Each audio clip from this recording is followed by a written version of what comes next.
بسم الله الرحمن الرحيم الحمد لله رب العالمين وصلى الله وسلم وبارك على نبينا محمد وعلى آله وصحبه أجمعين ما بعد.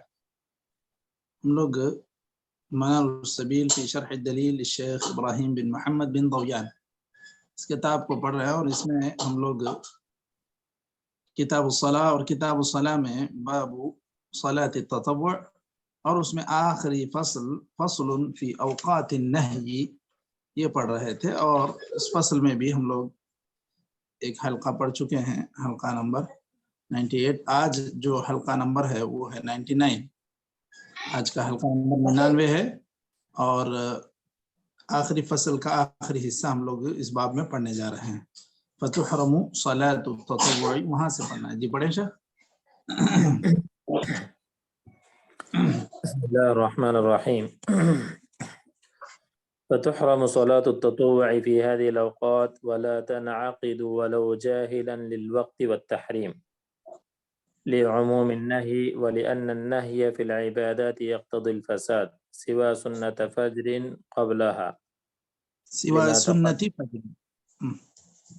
سنة فجر قبلها لما تقدم، وركعتي الطواف لحديث جبير مرفوعا يا بني عبد مناف لا تمنعوا أحدا طاف بهذا البيت وصلى أية ساعة من ليل أو نهار، رواه الأثرم والترمذي وصححه. وسنة الظهر إذا جمع لحديث أم سلمة أنه صلى الله عليه وسلم قضاهما بعد العصر، متفق عليه. وإعادة جماعة أقيمت وهو بالمسجد لحديث أبي ذر مرفوعا صل الصلاة لوقتها فإن أقيمت وأنت في المسجد فصلي ولا تقل إني صليت فلا أصلي، رواه أحمد ومسلم. وتأكدها للخلاف في وجوبها، ويجوز فيها قضاء الفرائض لعموم حديث من نام عن صلاة أو نسيها فليصلها إذا ذكرها، متفق عليه. وفعل المنذورة ولو نذرها فيها لأنها واجبة، يعني يجوز پر عطف ہے، يجوز فيها قضاء الفرائض وفعل المنذورة ولو نظرها فيها لأنها واجبة أشبهت الفرائض. والاعتبار في التحريم بعد العصر بفراغ صلاة نفسه لا بشروعه فيها، فلو أحرم بها ثم قلبها نفلا لم يمنع من التطوع لما تقدم. قراءة القرآن في الطريق، قال إبراهيم التيمي كنت أقرأ على أبي موسى وهو يمشي في الطريق، فإذا قرأت سجدة قلت له أسجد في الطريق، قال نعم. ومع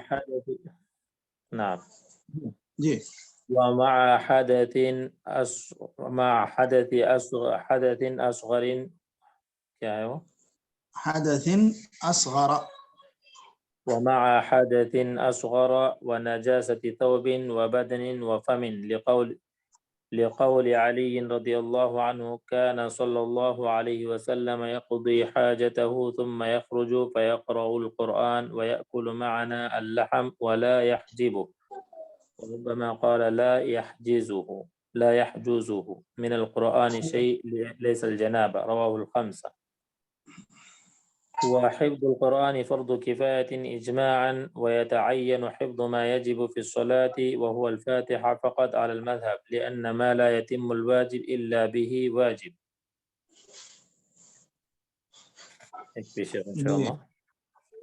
چلیے ٹھیک ہے۔ بسم اللہ الرحمن الرحیم الحمد للہ رب العالمین وصلی اللہ وسلم وبارک علی نبینا محمد وعلی آلہ وصحبہ اجمعین، اما بعد۔ ہم لوگ منار السبیل فی شرح الدلیل میں کتاب الصلاة اور اس میں باب صلاة التطوع، اور اس میں جو فصل ہے فصل فی اوقات النہی، اور اس میں آخری حصے میں فتحرم صلاة التطوع فی هذه الاوقات، یہ ہم لوگ پڑھنے جا رہے ہیں۔ آج کا حلقہ نمبر 99۔ مسئلہ یہاں پر یہ ذکر کیا جا رہا ہے کہ یہ جو اوقات منہی عنہا ہیں، جن اوقات میں نماز پڑھنا منع ہے، اختصار سے ہم لوگوں نے 3 اور تفصیلاً ہم لوگوں نے 5 ذکر کیے تھے۔ اختصار کے ساتھ جی مشائخ کیا ہیں اختصار کے ساتھ 3 اوقات؟ جو اختصار کے ساتھ وہی مول صاحب، ایک جو ہے فجر کے بعد سے طلوع آفتاب تک، پھر زوال کا وقت، پھر عصر کے بعد سے جو ہے غروب آفتاب تک۔ جی ٹھیک ہے، اس کو مختصر بھی کہنا ہے تو آپ اس کو یہ کہیں کہ فجر کے بعد سے یا فجر صادق کے بعد سے سورج طلوع ہونے کے بعد بلند ہونے تک، یہ اختصار میں وہ بلند ہونے تک کا مفہوم آنا چاہیے، تبھی وہ اختصار ہوگا، ورنہ اس وقت کا تذکرہ چھوٹ جائے گا۔ سمجھ رہے ہیں؟ اگر آپ صرف یہ کہیں گے کہ سورج طلوع ہونے تک، تو مطلب یہ کہ سورج طلوع ہوتے ہی فوراً پڑھ سکتے ہیں یا نہیں پڑھ سکتے؟ جی جی نہیں، اس کے تو بلند ہونے تک انتظار کرنا پڑے گا۔ جی تو یہ جو مسئلہ ہے اس کو اختصار کے ساتھ جب بولیں گے تو فجر کے بعد سے سورج طلوع ہونے کے بعد بلند ہونے تک، اور دوسرا وقت سورج زوال ہونے کے وقت یہاں تک کہ وہ زوال ہو جائے، یہاں تک کہ سورج زوال ہو جائے، زوال پذیر ہو، ہٹ جائے، آسمان کے بیچوں بیچ حصے سے ہٹ جائے۔ اور تیسرا وقت اگر اختصار کے ساتھ جب ہم کہہ رہے ہیں تو عصر کے بعد سے سورج مکمل غروب ہونے کے بعد تک، اسی کو ہم نے ذکر کیا تھا تفصیل کے ساتھ کہ فجر کے بعد سے سورج طلوع ہونے تک، پھر سورج طلوع دوسرا وقت سورج طلوع ہونے سے لے کر سورج بلند ہونے تک، پھر تیسرا وقت زوال کا وقت یہاں تک کہ زوال ہو جائے، چوتھا وقت عصر کے بعد سے سورج غروب ہونے تک، پانچواں وقت سورج غروب ہونے کے وقت سے لے کے سورج مکمل غروب ہونے تک، مکمل غروب ہونے کے بعد تک۔ تو یہ تفصیل سے 5 اوقات، مختصر طور پر 3 اوقات ذکر کیے جاتے ہیں۔ ان اوقات میں نفل نماز پڑھنا منع ہے،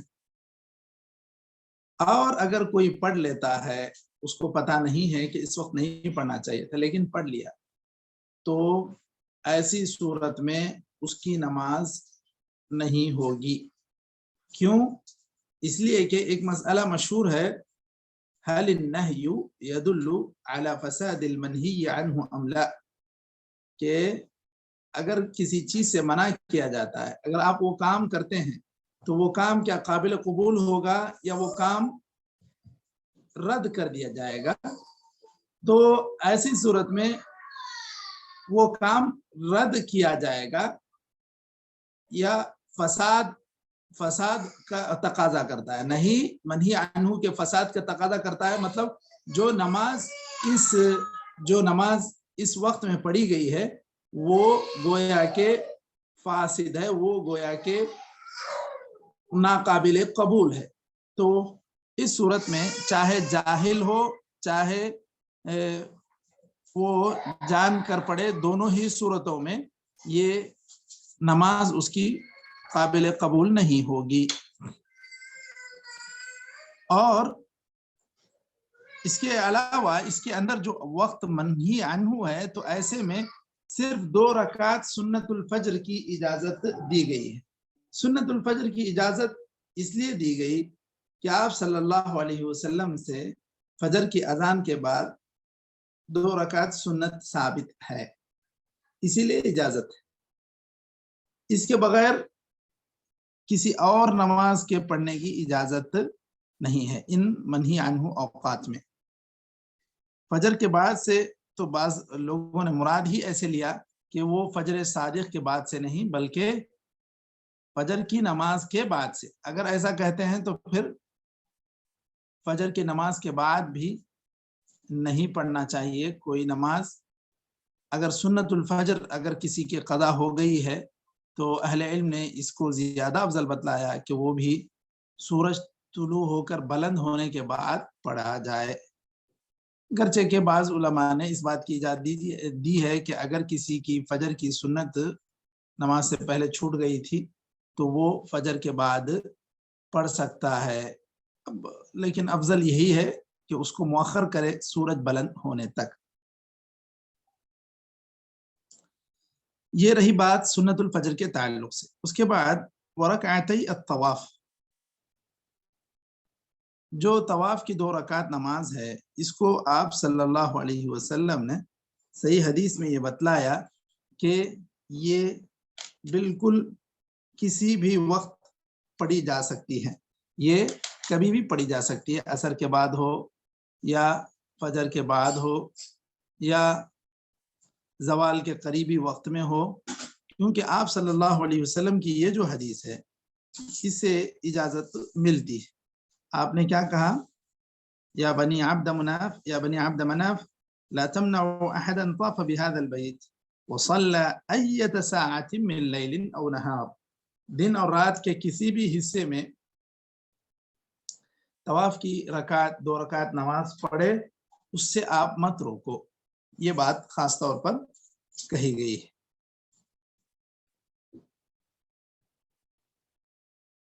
اس کے بعد جو استثنائی جو بات کہی جا رہی ہے کہ ان اوقات میں نمازیں منع ہیں سوائے 2 رکعت فجر کے سنت کے، اور اسی طرح 2 رکعت طواف کے، اور اسی طرح یہ بھی کہہ رہے ہیں کہ ظہر کی سنت کس صورت میں؟ وَسُنَّةُ الظُّهْرِ اِذَا جَمَعَ، ظہر کو جمع کرنے کی کیا کیفیت ہے مشائخ؟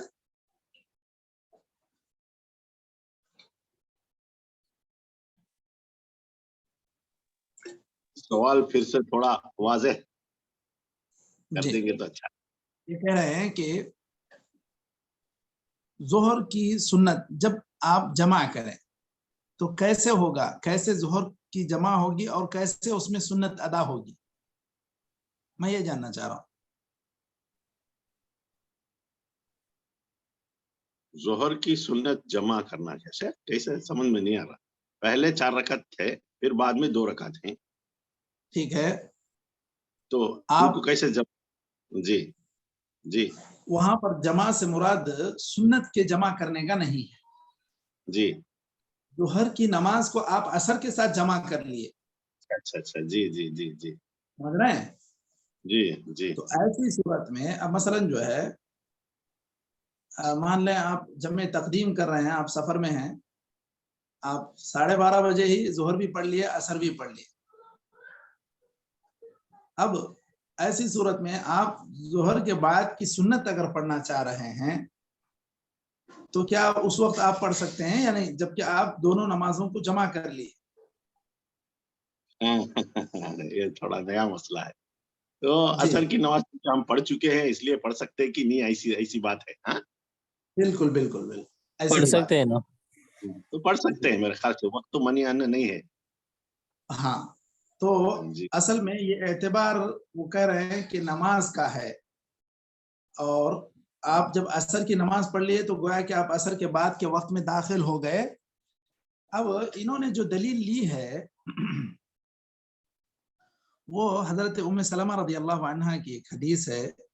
دیکھیے اس کے اندر یہ بات ہے کہ آپ صلی اللہ علیہ وسلم نے 2 رکعت ظہر کی سنت کو عصر کے بعد قضا کیا، ادا کیا، مطلب ہے کہ پڑھ لیا. آپ نے یہ جو سنت قضا کی، ظہر کے بعد کی سنت آپ نے عصر کے بعد پڑھی. اب اس کے اندر تو یہ صراحت نہیں ہے کہ آپ صلی اللہ علیہ وسلم اس وقت جمع کیے تھے، آپ ظہر اور عصر کے درمیان جمع کیے تھے اس لیے آپ نے وہ سنت وہاں پڑھی، ایسی بات نہیں.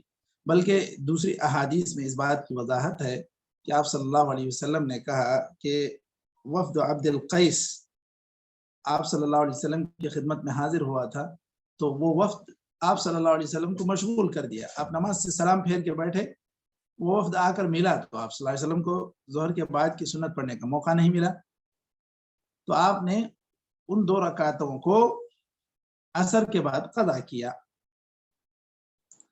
حالانکہ یہ وقت کیا تھا؟ وقت نہیں تھا، اس کے باوجود آپ نے ان 2 رکعتوں کو قضا کیا. تو کیا اگر کوئی انسان ظہر کی سنت قضا کرنا چاہ رہا ہے وہ بھی عصر کے بعد، تو کیا وہ کر سکتا ہے یا نہیں؟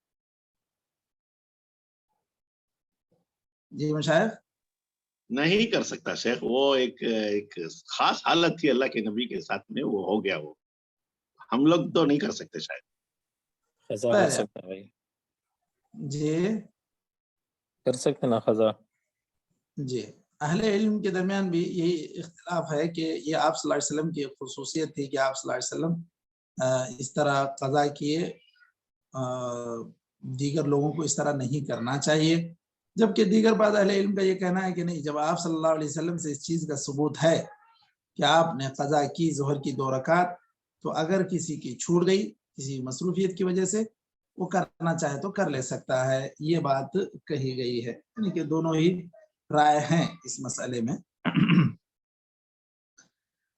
اور جن نمازوں کو استثناء کیا گیا ہے اوقات منہی عنہ میں، اس میں یہ بھی ہے کہ اگر آپ نماز پڑھ کے مسجد میں بیٹھے ہیں اور جماعت قائم ہو رہی ہے، یا جماعت وہاں آپ دیکھ رہے ہیں کہ اب جماعت ٹھہر رہی ہے، تو آپ جماعت کے ساتھ نماز پڑھیں. آپ یہ نہ کہیں، دیکھیے حدیث کیا ہے، صلی الصلاۃ لوقتها فإن أقیمت وأنت في المسجد فصلی ولا تقل انی صلیت.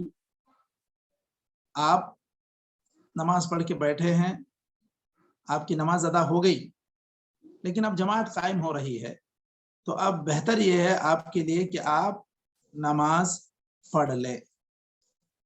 ان کے کہنے کا مطلب یہ ہے کہ آپ نماز پڑھ کے بیٹھے مسجد میں، اور مسجد میں دوسری جماعت کے لیے اقامت ہو گئی، لیکن اگر آپ اکیلے کہیں پڑھ کر آئے، اور آپ دیکھ رہے ہیں کہ مسجد میں جماعت قائم ہو رہی ہے، تو پھر آپ کو پڑھنے کی ضرورت نہیں، جیسا کہ مؤلف کی اس عبارت سے ظاہر ہو رہا ہے. انہوں نے جیسے مسئلہ استنباط کیا ہے، انہوں نے کہا وَإِعَادَةُ جَمَاعَةٍ أُقِيمَتْ وَهُوَ بِالْمَسْجِدِ.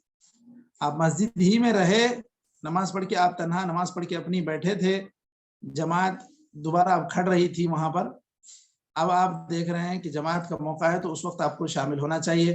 اگر ایسا ہوا کہ آپ تنہا پڑھ کے گئے کسی دوسری مسجد میں، یا آپ پڑھ کے گئے، آپ مسجد میں جا کے اب دیکھ رہے ہیں کہ ایک جماعت قائم ہو رہی، تو آپ کو پڑھنے کی ضرورت نہیں. یہ مؤلف کے اس عبارت سے ثابت ہو رہا ہے. جبکہ صحیح بات یہ ہے کہ آپ صلی اللہ علیہ وسلم ایک مرتبہ سلام پھیرے تو دیکھا کہ 2 لوگ باہر بیٹھے ہوئے ہیں، یعنی جماعت سے نماز نہیں پڑھ رہے ہیں.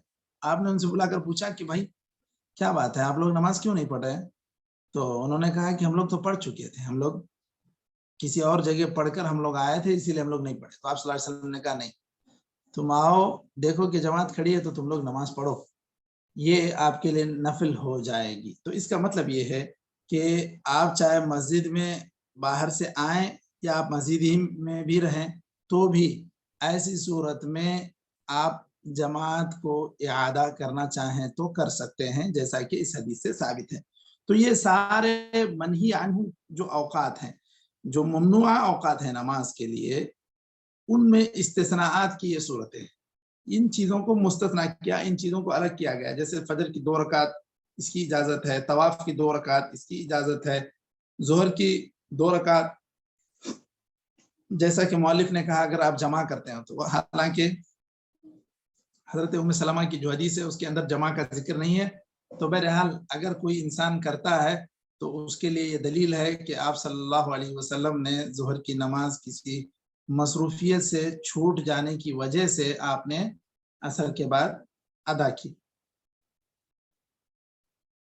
اسی طرح جماعت کا اعادہ اگر ہوتا ہے، وہاں پر آدمی مسجد میں موجود ہو، تو اس صورت میں بھی اس کو نماز ادا کر لینا چاہیے. اب اس کے علاوہ ایک دوسرا مسئلہ یہاں پر ذکر کر رہے ہیں، وَيَجُوزُ فِيهَا قَضَاءُ الْفَرَائِضِ. فرائض کو پڑھنا ان ممنوع اوقات میں جائز ہے.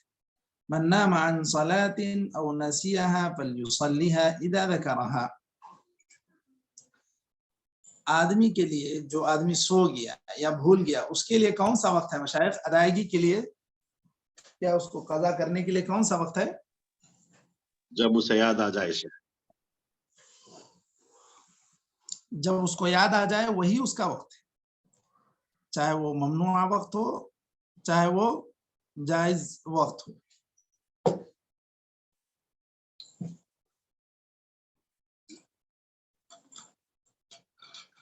جیسے ایک آدمی سو گیا تھا، عصر کی نماز میں سو گیا، جماعت ختم ہو گئی، اب وہ اٹھا، مغرب کا وقت قریب ہونے جا رہا ہے، ایسی صورت میں وہ نماز عصر پڑھے گا یا نہیں پڑھے گا مشائخ؟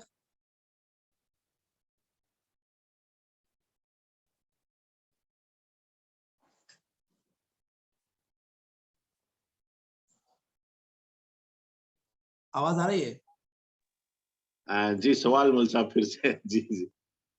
ایک آدمی عصر کی نماز سے سو گیا، مان لیں اب 6:15 میں سورج غروب ہوتا ہے، 6 بجے یہ اٹھا، عصر کی نماز اس نے نہیں پڑھی تھی، کیا پڑھ سکتا ہے یا نہیں پڑھ سکتا ہے؟ بالکل بالکل شیخ پڑھ سکتا ہے، کیونکہ ابھی تک جی، غروب نہیں ہوا ہے.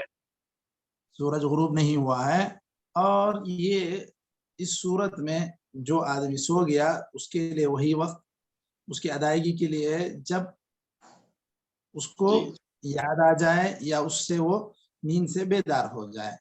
تو اب چونکہ گرچہ کہ ابھی سورج غروب نہیں ہوا، سورج غروب ہونے کا وقت قریب ہونے جا رہا ہے، تب بھی آدمی کو عصر کی نماز اگر چھوٹ گئی ہے تو اس کو فوراً پڑھ لینا چاہیے.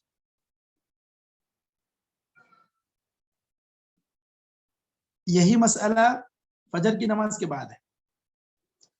آپ فجر سے سو گئے بالکل، اب جیسے مان لیں کہ 4 بجے کی جماعت تھی، 4:30 بجے آپ اٹھے، سورج طلوع ہوتا ہے 5 بجے، تو آپ کو پڑھ لینا چاہیے.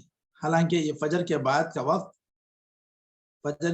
وقت ممنوع وقت ہے، لیکن آپ صلی اللہ علیہ وسلم نے کہا من نام عن صلاۃ او نسیھا فلیصلیھا اذا ذکرھا، جب بھی یاد آئے، جب بھی آپ نیند سے بیدار ہو جائیں، آپ کو فرض نماز پڑھ لینا چاہیے. یہ حدیث دلیل ہے. اس کے بعد وفعل المنذورۃ، اگر ولو نذرها فيها لانها واجبۃ اشبہت الفرائض، یہ کہہ رہے ہیں اگر کوئی آدمی اس طرح کی نیت کیا میں عصر کے بعد 2 رکعت نماز پڑھوں گا، نظر مان لیا، اب کیا وہ اپنی نظر پوری کرے گا یا نہیں کرے گا مشائخ؟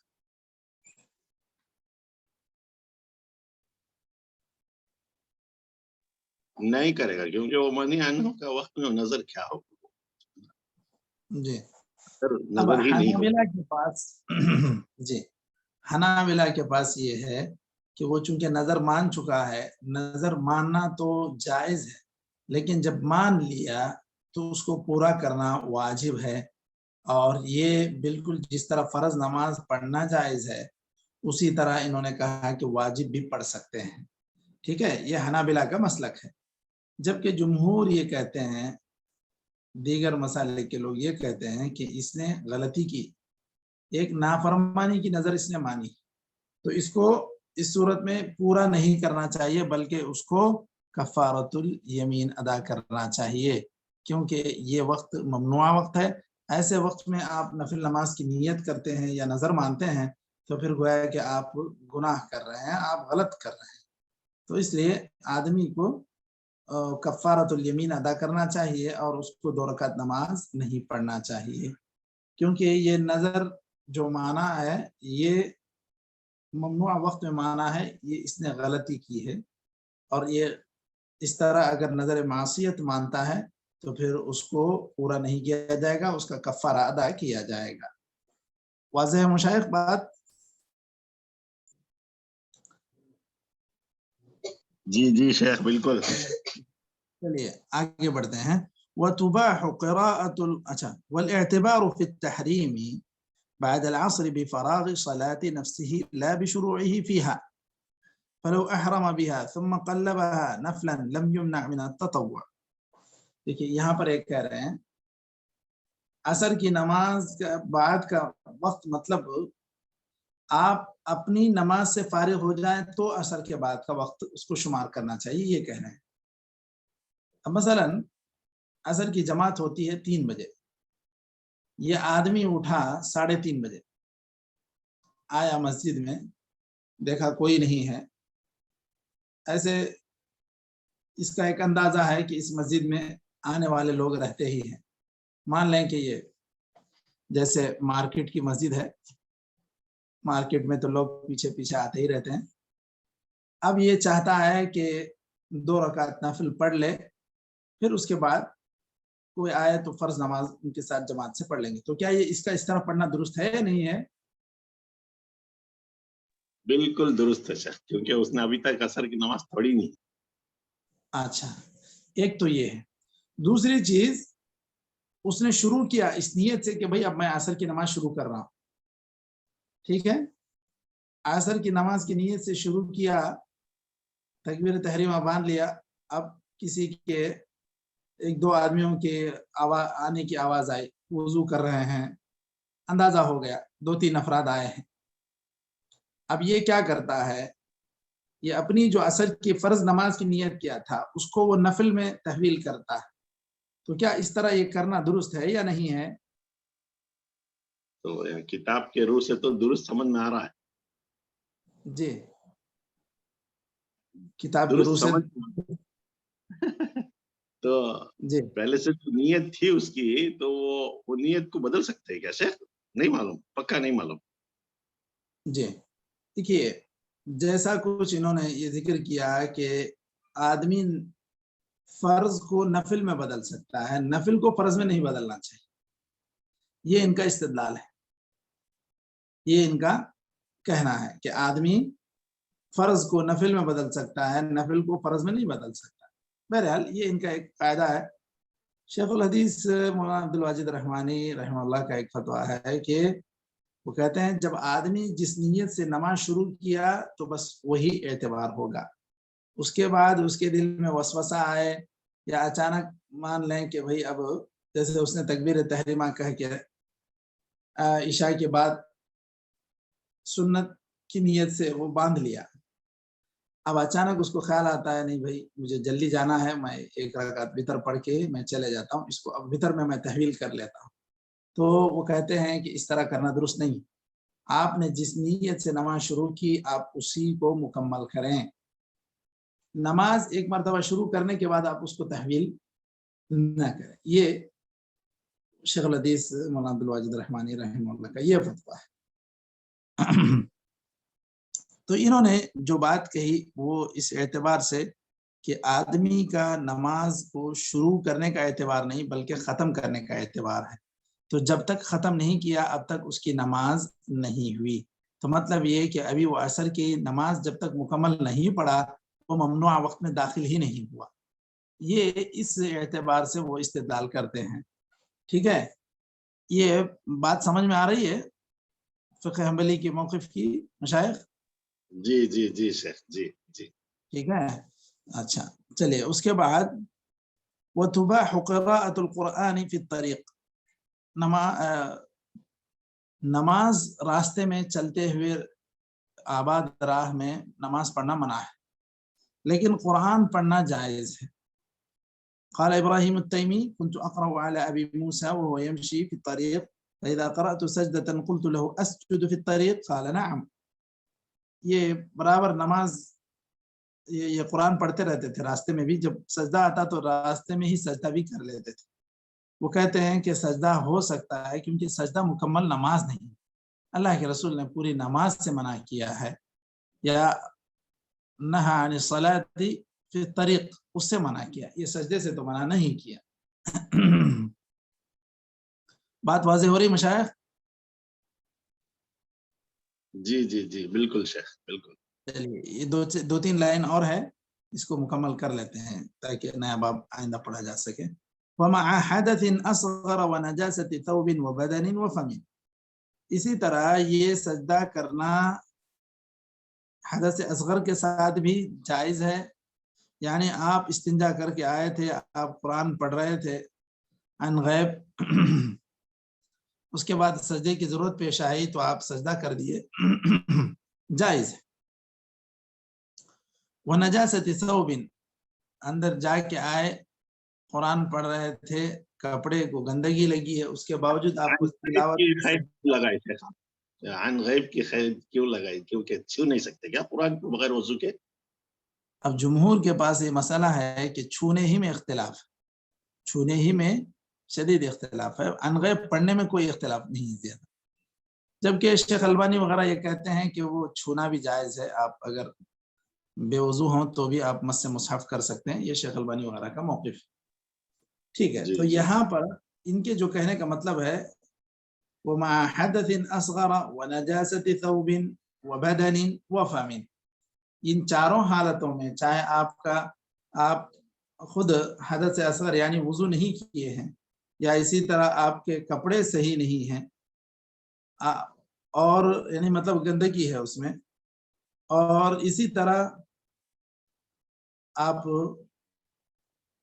کا بدن بھی صاف نہیں ہے، آپ جنابت کی حالت میں ہیں، وفمن اسی طرح منہ بھی آپ کا صاف نہیں ہے، کوئی ایسی چیز کھا لی ہے آپ نے جو نجس مانی جاتی ہے، آپ اتنے مضطر تھے اس وقت، ایک مثال کے طور پر یہ ساری باتیں کہی جا رہی ہیں، میتا کھا لیا کوئی، تو ایسی صورت میں اس کا منہ نجس ہے، تو اس صورت میں بھی اگر وہ قرآن پڑھ رہا ہے، پڑھ لیا ہے، پڑھتا ہے، سجدے کا موقع آیا تو وہ سجدہ بھی کر سکتا ہے، یہ بات وہ کہہ رہے ہیں۔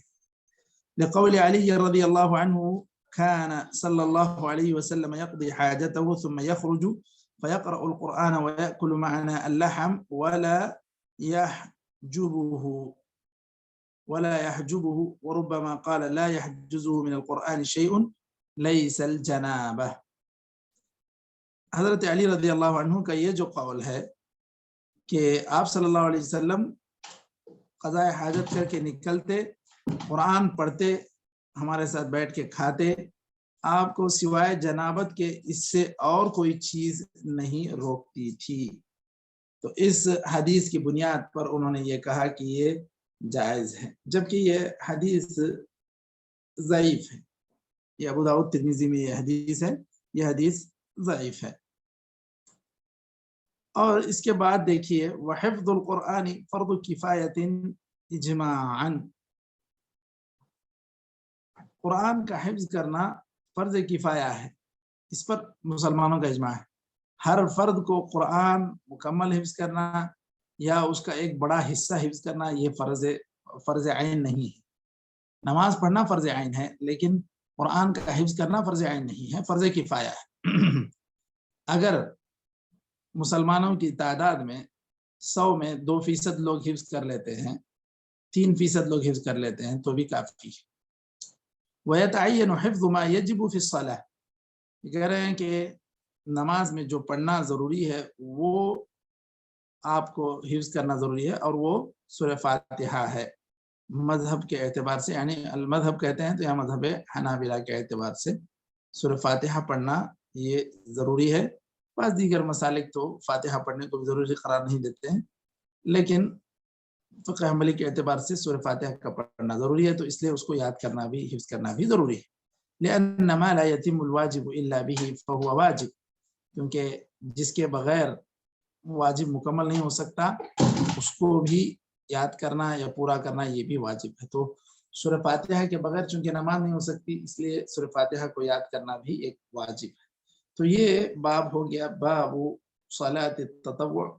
اب ہم لوگ انشاءاللہ آئندہ حلقے میں باب صلاۃ الجماعہ یہاں سے ہم لوگ پڑھتے ہیں، تو یہاں آج یہ حلقہ نمبر 99 یہاں تک مکمل ہو رہا ہے۔ نکتفی بہذا القدر وصلی اللہ وسلم علی نبینا محمد وعلی آلہ وصحبہ اجمعین۔ السلام علیکم ورحمۃ اللہ وبرکاتہ۔